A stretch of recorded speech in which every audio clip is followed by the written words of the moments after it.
Merhabalar, ben Abidin Karademir. 21 yaşındayım ve görme engelliyim. Yaklaşık 10 yıl önce, 11 yaşındayken gözlerimi kaybettim bir hastalıktan dolayı. Şu anda Eskişehir'deyiz. Solumda Porsuk Nehri ve sağımda yeşillikler var. Ben Anadolu Üniversitesi'nde İngilizce Öğretmenliği bölümü 3. sınıfa devam etmekteyim. Aynı zamanda Anadolu Üniversitesi'nin 2. üniversite kapsamında Uluslararası İlişkiler birimini okuyorum. Okul hayatımın yanı sıra çalışma hayatına da sahibim. Eskişehir Adliyesi'nde çalışıyorum. Ben 2011 ve 2012 yılları arasında YES programıyla Youth Exchange and Study Amerika'da bulundum. Michigan'daydım. Orada görme engelli bir ailem vardı. Bir host ailede kaldım. Orada birçok gönüllülük faaliyetinde bulundum. Okuldaki basketbol maçlarında mısır sattım. Ya da Görme Engelliler Vakfı olan Lions Club ile sokaklarda bir şeyler satıp vakfa katkıda bulundum. Lions Club Vakfı da beni mutlu etmek için kayak yapmaya gönderdiler. Gittiğimde çok profesyonel bir ekip beni karşıladı ve gün boyu benimle ilgilendiler. Bu kayak maceramla ilgili daha güzel olan şey de şuydu. Hani profesyonel bir ekip demiştim ama gün sonunda öğrendiğimde benim eğitmenim fabrikada bir işçiymiş ve hani o gün bana kayak öğretmek için oraya gönüllü olarak gelmiş.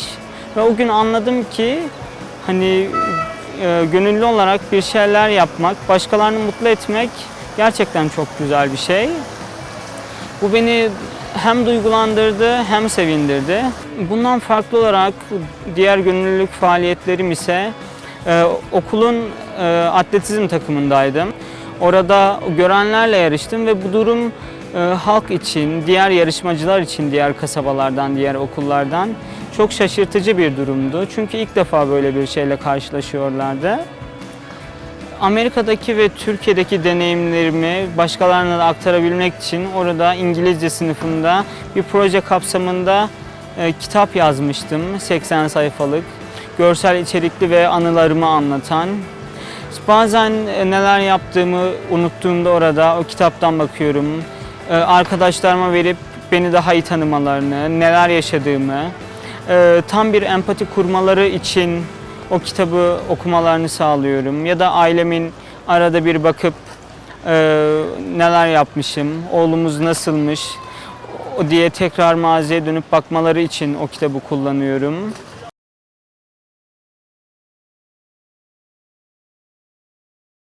Aşağı.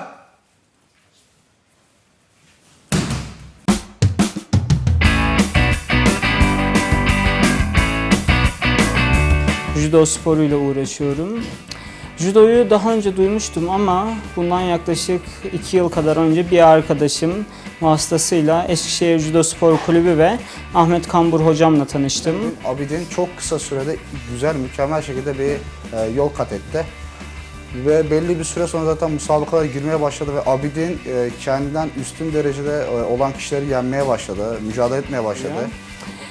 Kulübümle tanıştıktan ve antrenmanlara başladıktan yaklaşık 4-5 ay sonra ilk turnuvama gittim. Türkiye Şampiyonası'na. Orada henüz yeni olmama rağmen Türkiye üçüncüsü olmuştum. Daha sonra döndüğümüzde çalışmalarımız devam etti ve yine bu yıl Türkiye Şampiyonası'nda Türkiye üçüncüsü oldum ve Eskişehir'e bu başarıyı yaşattım. Ama şöyle söylemek istiyorum, kesinlikle çekinmesinler.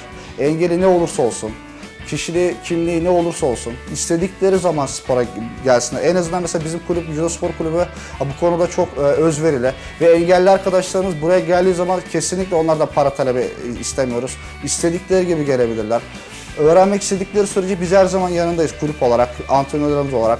Ve emin olun ki biz burada engelli arkadaşlarımız hiçbir zaman diğerlerine farklı kılmıyoruz. Ben konuşmamı bitirirken Türkiye'deki engellilere de bir tavsiyem olacak. Hem Amerika'da hem Türkiye'de ben birçok deneyim kazandım ve bunları da kendi azmimle, isteğimle yaptım. Ve hani siz de istediğiniz şeyleri elde edebilirsiniz. Engelliniz sizin için hiçbir zaman engel olmayacak. Yeter ki siz isteyin.